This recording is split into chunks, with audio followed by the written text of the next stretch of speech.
Jangan takut miskin kalau hidup kita bersih. Insya Allah. Ya. Uang siluman, berapapun isinya, namanya juga siluman. Ya. Ya, kita akan bersahabat dengan siluman. Hidup kita juga kayak siluman. Iya, siluman tuh apa? Iya, siluman tuh. Siluman. Dan itulah hujah kami yang kami berikan kepada Ibrahim untuk menghadapi kaumnya. Apa hujah Allah pada Ibrahim? Ibrahim dilarang untuk mencampur adukan cahaya dengan kegelapan. Ya, ceramah saya biasa saja. Akan menjadi luar biasa kalau Bapak Ibu mencoba untuk melihatnya lebih dalam. Kita teruskan. Ya. Dan itulah hujah kami yang kami berikan kepada Ibrahim untuk menghadapi kaumnya. Kami tinggikan siapa yang kami kehendaki beberapa derajat. Ini kalimatnya indah.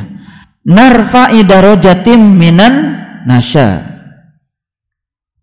Jadi Allah meningkatkan derajat orang itu beberapa derajat. Siapa yang diangkat derajatnya beberapa derajat oleh Allah itu? Orang yang bisa menjaga kemurnian tauhidnya. Orang yang bisa menjaga ya cahayanya, tidak dicampur adukan dengan kegelapan. Itu ya. Jadi Bapak Ibu, ada kegiatan untuk justifikasi, ada kegiatan untuk verifikasi, ada kegiatan untuk implementasi. Jadi di tataran implementasinya ya menjaga kesucian tauhid adalah dengan kita tidak tergiur pada hal-hal yang kotor, yang batil. Nah, pada tingkat verifikasinya adalah kita lihat ketika kita sudah menjaga diri yang kotor, kita lihat di situ di kitab kita. Oh iya, ternyata caang. Coba. Begitu caang, oh iya. Begitu caang ada perasaan aman. Nah, besoknya takut kehilangan perasaan aman itu. Betul nggak? Lalu tidak melakukan hal yang seperti itu. Itulah pentingnya belajar ilmu ini. Jadi ilmu ini luar biasa karena ilmu ini praktek. Dan saya berulang-ulang sering mengatakan ilmu ini adalah praktek. Ilmu ini empirik. Kita teruskan. Apakah kita tidak ingin oleh Allah diangkat beberapa derajat? Tentu saja ingin. Ada orang mau diangkat ke tempat yang tinggi. Kan ditanya dulu pasti. Kamu alergi nggak dengan ketinggian? Kan gitu. Kalau tidak kan langsung diangkat ke tempat yang tinggi. Betul? Iya. Jadi Allah nanya dulu, kamu alergi nggak dengan tempat yang tinggi? Kan gitu. Di tempat yang rendah aja kamu udah pusing, apalagi tempat yang tinggi kan gitu. Gitu. Jadi ketika Allah mau ngasih rezeki banyak, kamu sedikit aja kamu udah melekat kayak gitu. Apalagi kalau banyak, bahaya gitu katanya. Ya udah, segitu aja dulu. Ditunggu sampai dia sudah siap untuk menerima yang besar. Nah, ketika dikasih yang besar, gitu kata Allah, kamu bagus sekarang, tidak melekat lagi walaupun besar. Dikasih yang besar lagi, gitu. Jadi Allah itu sebenarnya bukan kamu ngasih sama kita, cuman Allah tahu itu tidak terlalu baik untuk spiritual kita, kan gitu. Nah, ingin dibaikan oleh Allah, ya tentu saja mengangkat kita beberapa derajat. Betul nggak? Iya. Seorang karyawan biasa kan tidak mungkin langsung jadi manajer. Pernah dulu jadi pegawai gudang, pernah dulu jadi pegawai ini, pernah mengalami dulu semua sektor. Ketika diangkat jadi manajer, ketika dia menegur di bagian gudang, dia pernah kerja di gudang kok. Dia sudah menegur pakai bahasa pengalaman, kan itu. Jadi ada suatu tahap-tahapan karir yang harus dilalui. Nah, di dalam harta, di dalam spiritual itu juga ada tahap-tahapan karir yang harus dilalui. Itu tidak mungkin tiba-tiba ya orang itu tidak mencari, tidak apa langsung dapat hadiah. Gak begitu. Walaupun dalam hadis qudsi dikatakan makrifat itu bukan upayamu, tapi makrifat adalah hadiahku kepadamu. Betul. Siapa yang dikasih hadiah? Mereka yang betul-betul selama ini mengupayakan untuk mendapatkan hadiah. Masa yang tidak ikut kompetisi tiba-tiba jadi juara? Aneh. Betul nggak? Iya. Jadi itu ya. Sesungguhnya Tuhanmu maha bijaksana lagi maha mengetahui. Allah menggunakan kata-kata bijaksana. Karena kebijaksanaannya lah dia menjadi bijaksana.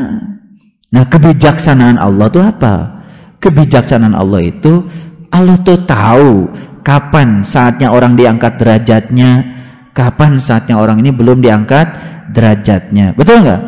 Kapan orang ini diberi ilmu, kapan orang ini belum diberi ilmu, kapan orang ini diberi rezeki yang banyak, kapan orang ini tidak diberi rezeki yang banyak.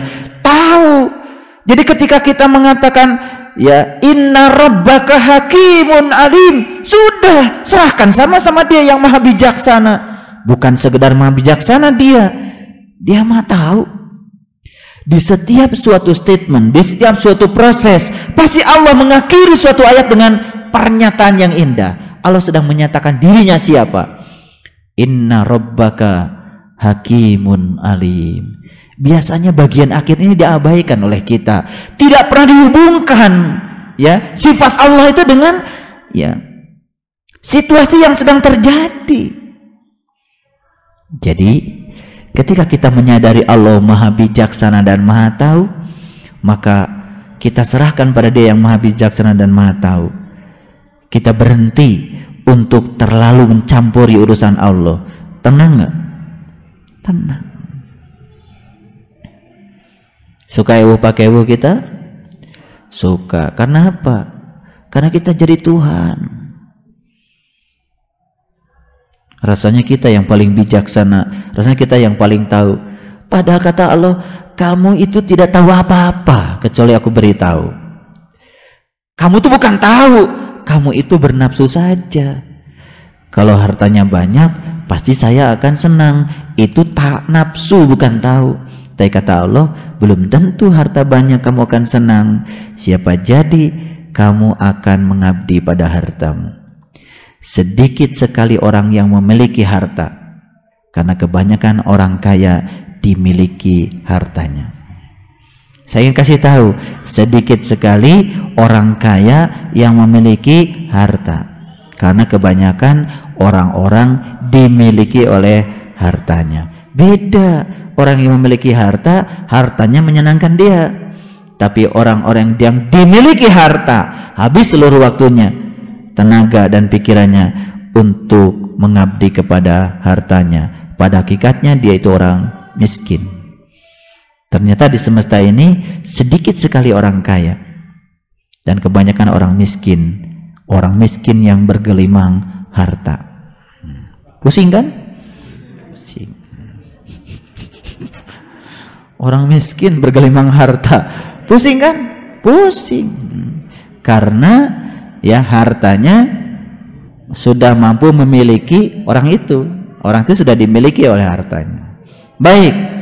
Nah, masuklah pada fase yang selanjutnya, 84, 85, 86. Ini sudah saya jelaskan. Ya kan? Mudah-mudahan kita ini sekarang menjadi Ibrahim, menjadi Ishak, menjadi Yakub. Betul? Ya. Menjadi Daud, menjadi Sulaiman, menjadi Ayub, menjadi Yusuf, menjadi Musa, menjadi Harun, menjadi Zakaria, menjadi Yahya, menjadi Isa, menjadi Ilyas, menjadi Yunus, menjadi Ismail, menjadi Lut. Kenapa? Saya mau cerita sedikit. Kita kan pernah belajar tentang 25 nabi dan rasul. Betul?